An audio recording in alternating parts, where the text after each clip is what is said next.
And in Canada, rail companies show strong results in October after much concern from the industry. Host of Real Ag Radio, Shaun Haney, joins us now for an outlook on the situation. And Shaun, as always, thanks for your time today. So what were CN's numbers?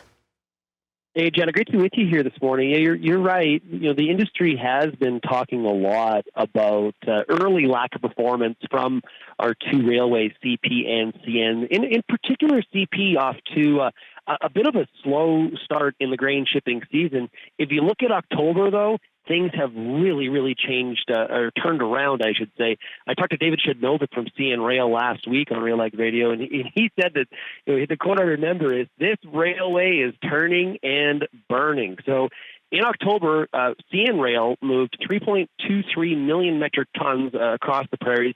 That exceeded the previous record in 2020 for October by 50,000 metric tons. So that's a record month of grain hauling for CN Rail ever.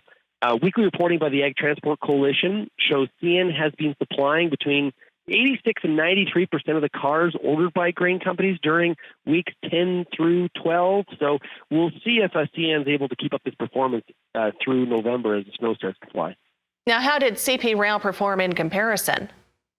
Yeah, and as I mentioned, Janet, CP Rail has been a little bit of the underperformer this year, if you look at some of the numbers. But CP said it shipped more than 3.14 million metric tons of grain and grain products in October, breaking its previously monthly record in October of 2020 by more than 100,000 metric tons. So in terms of the weekly performance, CP's network, they moved a high of 757,000 metric tons of Canadian grain in the week of October 16th. Which is the railway's highest weekly total in 2 years. So once again, and they were the weaker performers, so they've got some ground to catch up on as we move here into November. And like I mentioned, the snow is really starting to fly. So all things considered, do these reports maybe quiet some of the groups criticizing the rail companies? Maybe for a very short time period.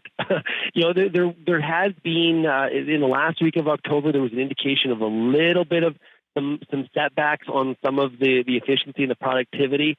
But that's why we have groups like the Ag Transport Coalition to hold the railways accountable to some of their performance. So I think there's a little bit of a congratulations, good job.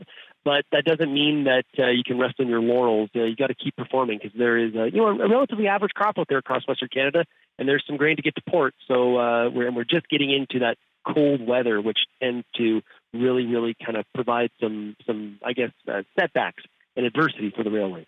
All right. Well, Shaun, as always, thank you very much for your insight today. We appreciate it. Host of Real Ag Radio, Shaun Haney, connecting with us out of Canada. You can go online to realagriculture.com for more information. And of course, you can catch Shaun on his show, Real Ag Radio, that airs at 4:30 Eastern each weekday afternoon on Rural Radio 147 on Sirius XM.